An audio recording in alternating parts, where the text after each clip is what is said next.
Well, gang, it looks like we got another mystery at our hands, and today we're talking about the very famous the Varginha alien crash contact and cover-up.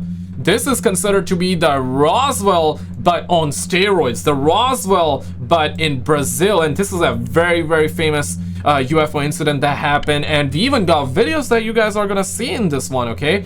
And I want to also share with you the very small portion from Joe Rogan's podcast as well on this topic. And if you want to see videos like these, definitely like the video, subscribe if you're brand new, because I want to actually cover these topic specific videos and talk about what's going on too. And this is allegedly the drawing of how the ET, the alien, the extraterrestrial looked like when some kids saw it. Red eyes and dark gray, blackish skin. First of all, roll it. So we're following and pleading with him all the way out there. Please, just tell us, please. I swear on my life this happened. He gets in the car, doors open. He looks up, and the only reason why I'm telling you this because he died. He looks up at Marco and I, and he goes, "It happened."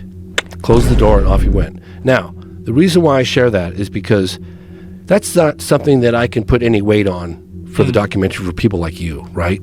But as a personal message for me, knowing that level of validation on the inside, it kept us going. It was like, okay, why on earth would he have done that? Why on earth? Yeah, so that's like a tease, right? We're gonna get back to it, but first of all, to catch you up to speed, if you never heard about it, or if you heard about it, let's actually refresh your memory real quick. I want to play you this very short clip, and then we're gonna get back to it. And also I want to show you like a very small portion from the Y-Files as well. Love the guy, definitely show some love to the Y-Files, but roll this. This is the face of the Varginha alien, and there's a lot more to be revealed in this fascinating UFO case. On the morning of January 20th, 1996, in the small city of Varginha, Brazil, 3 women reportedly came upon a creature unlike any they had seen before. They described it as humanoid with a thin body, large head, and bulging red eyes, an image that has since become synonymous with the Varginha alien. The creature, allegedly found in a distressed state, sparked a wave of panic and curiosity among the local population.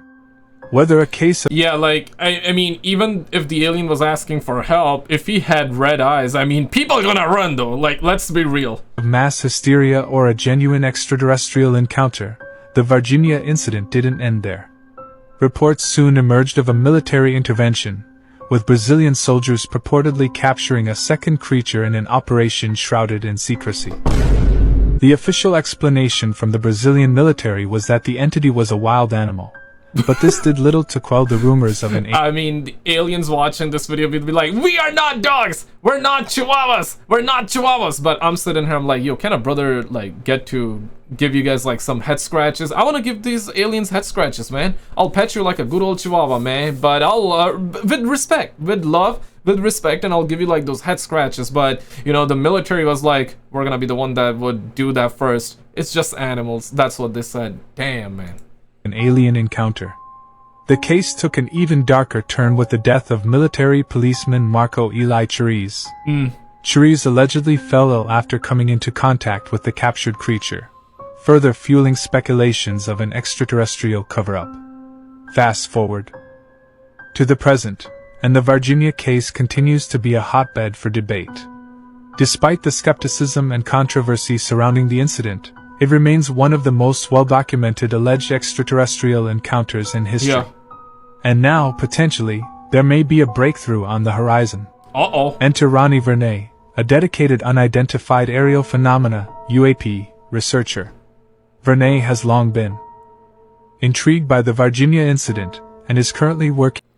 Working. Let me actually read that real quick. A dedicated 5 a.m. and still awake, working insistently on it. This video will see the light of the day soon. There are very competent people united to make it happen, and everything is converging to a happy ending. Okay, I love happy endings myself. We never had so many cross-validated information than now. Holy smokers, it ain't no jokers. Back to the homie Joe Rogan. Wait for it. Earth would he say? And that kept Marco and I going, and that was a personal level of validation. That is there any conventional explanation why the military shut everything down? Why they had military barricades set up around that area?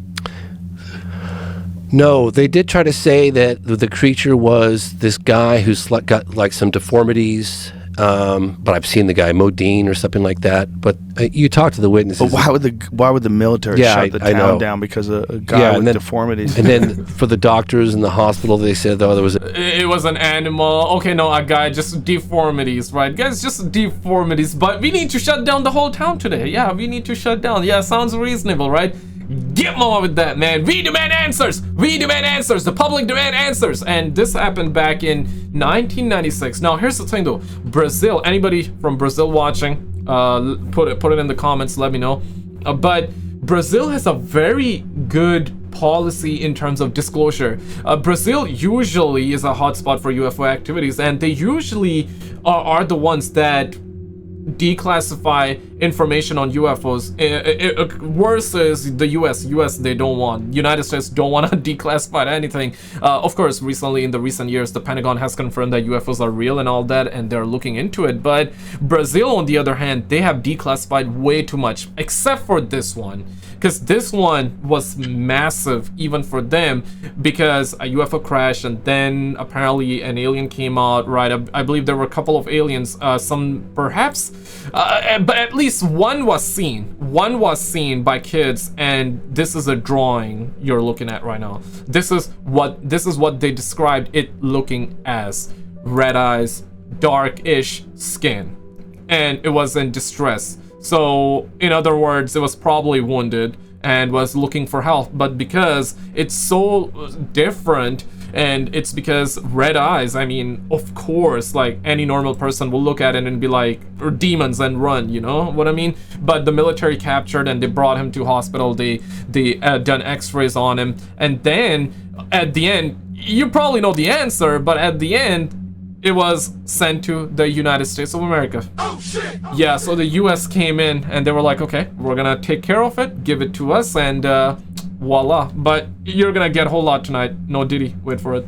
Like a midget having a baby or something weird, just something that was just so ridiculous. It was like, and you talk to the witnesses and they're just like, oh, come on, I'm not even gonna, that's laughable at best.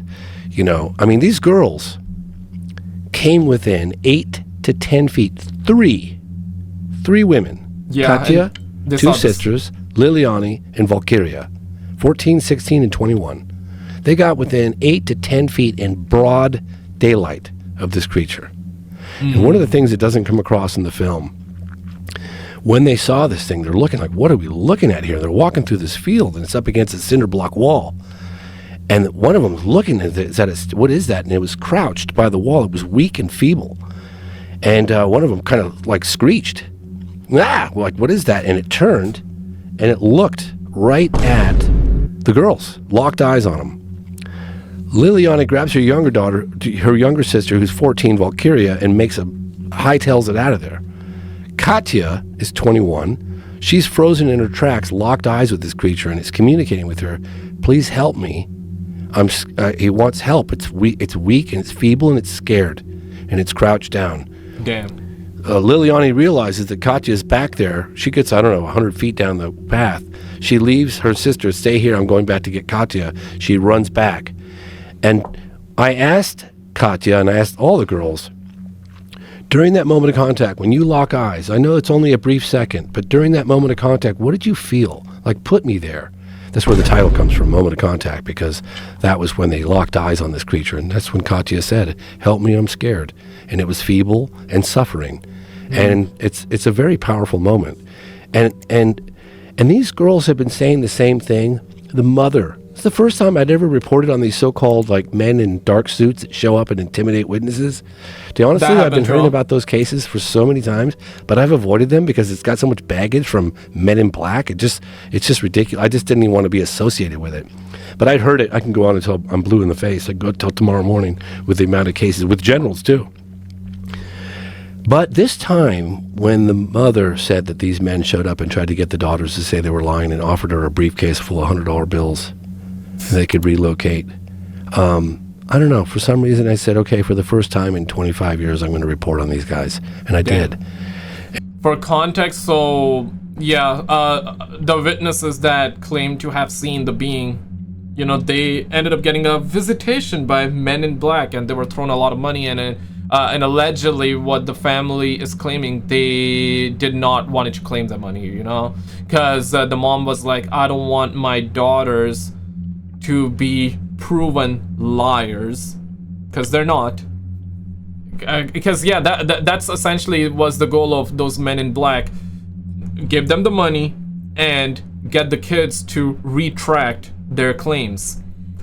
That, if true, that's insane. If true, that's insane. And it's a very well documented case, though. You know, if this story is real, holy smokes, it ain't no joke. It's bigger than the Roswell crash. Because even in the Roswell crash, yeah, that's what we heard, that the craft crashed, and then there were like some aliens that died. There was one that survived, and later on, you know, he worked alongside humans in S4 at Area 51. Yeah, Bob Lazar, you know. Oh, shit. The same place Bob Lazar worked at. Yeah, so that's a conspiracy. And they came from Zeta Reticuli star system. That's the report on it, which is 39.5 billion, not billion, my bad, 39.5 light years away. So it's far away, folks. It is far away. And it's in the movie. You can hear the mother talking about it, and she's so emotional. And the mother came back to the location right after it happened. The smell, that stench, and the footprint on the ground. I mean, everybody talks about that stench. That it was so. They said if you were to take like a UFO, a skunk, multiply that by like 100,000, that would give you some indication of the level of like how putrid and nasty. It was paralyzing. And it stayed in the areas, like at the hospitals when they did the x-rays, and everybody talks about it. That stench, it's unbelievable. Like it fills your navel cavities and doesn't leave for a week. It was incredible. And then they all said the same thing. And they couldn't get it out. They couldn't get it out. Yeah, they sanitized the hospital. The guy said that he had to close off that wing of the hospital while they were sanitizing it because it was so intense. Context, when they brought the ET to the hospital, or everything he touched or everywhere he went, left a very strong smell that was very hard to get rid of. It took days before it to disappear.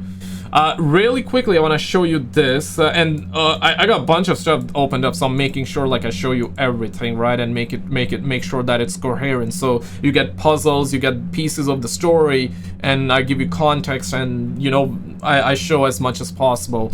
So 3 witnesses of the alleged ET recount the events. So this is them all grown up now. ET recount the events of January 20th, 1996. That's the year I was born in, actually. Holy smokers, man. It ain't no jokers. So, the Varginha UFO UAP incident in Brazil. Roll it. Silva, em 1996, in 1996, I saw a strange creature there.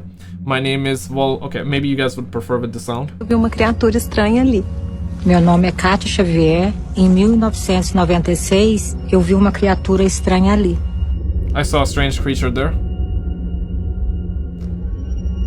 So yeah, that's that alleged wall. Oh man. No mesmo dia 4. I'm pretty sure the FBI or the CIA, they must have like took that wall, right? Took it with them, and they must have like copied and pasted a similar looking wall just because the ET touched that wall. De maio, media across Brazil and the world cover the story. A mãe de Valquíria e Liliane fez uma denúncia. Ufólogos de todo o país, reunidos em Varginha, soltam o que acreditam ser uma bomba. Eles dizem que já recolheram o depoimento de 4 testemunhas militares e que elas confirmam toda a história. And the military confirmed the whole story. And speaking of that, I want to show you this very short clip from the Wire Files, and you will see what happened right after people discovered that, and then the military responded. And this is that said response. Shout out to the Wire Files for that too, but roll it. Those facts sound perfectly reasonable to me. Others, like the pregnant dwarf, not so much. But that's part of the story. It's all a cover-up. The military altered the records after the fact. They even gave a very sketchy press conference about this. Da região. This is that one. Temos a esconder. Pelo que eles estavam fazendo no dia do acontecimento, trabalhando em prol do exército, em prol da nação. We are working for the army and nation. Can you prove it? Para quem? To the nation! To the press! To the nation!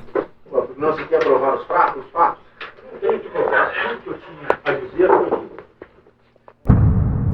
And he said that he's working for the nation. And I want to also show you this little clip here as well, because the Y-Files does a very good job, right? So he covers the story, and towards the end he debunks it, and I like that, because for sure there are parts of it that may not be true, right? But check this. Tell that story enough times, your brain will actually create a false memory to support it. When Katya's mother first told the story about the men trying to bribe her to get her daughters to retract their story, she said they implied there would be a payment. Later, the story included a briefcase full of cash. Now, did she forget this detail early on? Or had she been hearing stories about the men in black for so long that the briefcase found its way into her memory? Side note, the weather conditions make it unlikely that anyone saw an alien footprint in the mud, but who knows, stories vary. Some witnesses gave statements that they later denied. Others denied seeing anything, but then later came forward. And other witness reports don't fit the timeline at all. The couple who first saw the UFO over their farm, they said it happened a week earlier. It's possible they aren't remembering correctly, but if I saw a UFO hovering over my house for an hour, I'd remember every detail about that day. Memories are stored with emotion. The more emotional the event, the more likely you are to recall it. People who lived through the JFK assassination or the 9/11 attack know exactly where they were when they heard the news. People vividly remember the days their children are born, and vividly remember when their parents died. Emotions create memories. Now, that is so true, though. That is so true.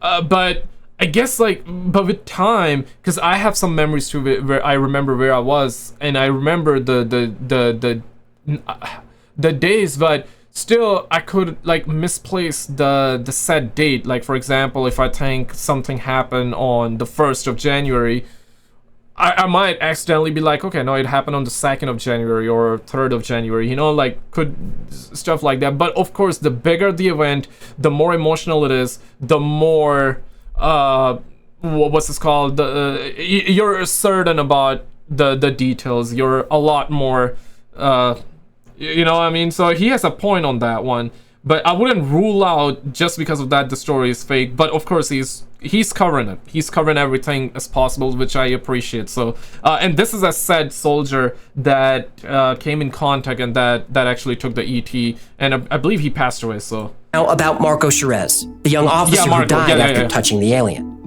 Oh yeah, that he's the one. So, you know, we started the story off with Marco, right? And then I showed you like the clip. So yeah, that's that soldier, Marco. I know, man. Oh, shit. Crazy. Now all of a sudden it's like you're connecting dots and you're like, yo, Marco, who Marco? This was Marco, the soldier that came very close. In fact, he came so close that he even touched that sucker, man, that alien twat. And then he I guess because of radiation or some other like bacteria, because yeah, of course, like their bacteria they would probably bring some sort of diseases with them, right, that we're not familiar with, that our nervous system is not used to. So yeah, it's bound to happen. Said that he was perfectly healthy and suddenly became ill. That's not true. He had a cyst on his arm that became infected. The cyst was documented well before any of this happened. Marco wasn't connected to the UFO story until much later, and his sister was the first person to bring it up. Now, she says it happened and that's that, but her earlier story said it was possible he was involved, though she didn't know for sure. The Brazilian military released a report of these events that was over 1,000 pages long. According to the report, Marco wasn't even working that night. The report also says all the military vehicles in the area were part of a training exercise, as the base was a training base. The military convoys were just vehicles all going in for scheduled maintenance at the same time, which they do. After all, the base is just a few miles away. The hospital wing was closed, but that was because they had to make it sterile enough for new cardiac equipment that was being delivered. By the way, that equipment... Context of the story is that they shut down the hospital because they brought in the ET for X-ray, but apparently they're saying that, nah, it was for equipment. Check this. Because they had to make it sterile enough for new cardiac equipment that was being delivered. By the way, that equipment was delivered in stainless steel boxes by the military. The body bag was a recently exhumed cadaver that was part of a police investigation. What people thought were aliens at the hospital were actually a dwarf couple there to have a baby, and they were helped in by a soldier. Now, some of those facts sound perfectly reasonable to me. Others, like the pregnant dwarf, not so much. But that's part of the story. Yeah. So I wanted to cover the debunking part too, you know what I'm saying? Because it's important. But let's continue this. Wait for it. You know, so How long did it last for? I heard days and weeks is what I heard from people, and even the mother said when she went to where the creature was, she said that the stench even there after the creature was gone got in her nasal cavities, and she tried to flush it out with water and saline or whatever, and she just couldn't get it out of her nasal cavities. Really crazy, but they all did. I mean, everybody talked about that stench. You know, I mean, the military officer. The guy that drove the creature around, I was sitting across from him. You can't see his face, but I did. And I'm looking this guy in the eyes. I'm thinking, I could be looking at a guy that drove a fucking alien around. You have no idea, dude. You have no idea. How did he describe it? So fucking intense. When I came back from that trip, people were like, how was your trip to Brazil? What was it like, man? They got great... smoothies and coffee, and I'm just like, you guys have no idea. I think an alien spaceship crashed, and they recover live aliens, and we made contact, and the Americans came in. That's what I'm thinking about. So I told a couple people. On the last trip I came back, I was just like, I was so rocked. I couldn't reintegrate back into culture. I was just like, fuck, I think this happened. Damn. It's the biggest story ever. So people were asking me, even my neighbor who runs that Make-A-Wish Foundation, he was like, James, he goes, bro, I like you a lot and I got a lot of respect for you, but you lost me on this one. And I was like, I don't blame you, bro. I really don't. But listen to the witnesses. Just, that's all I say. That's the thing. Witnesses, there's so many witnesses to this that makes the story feel very credible. But then there's the other part that, of course, we covered, right? That is like the other side of the story. The military's like, nah, bro, it was not. It was just a dwarf family, right? It was just a dwarf mother that they brought in because she was given birth. And there was no alien. The soldier that died was because of the cyst, not because of touching or being in close proximity of the alien. It is very, very suspect. Let me know your thoughts, and guys, check out this video on the screen because apparently they ended up seeing a massive UFO mothership at an airport. You want to see the footage? We actually got it on camera, and there's plenty of other footage too. Check out this video on the screen. If you already seen it, then check out the video on the left.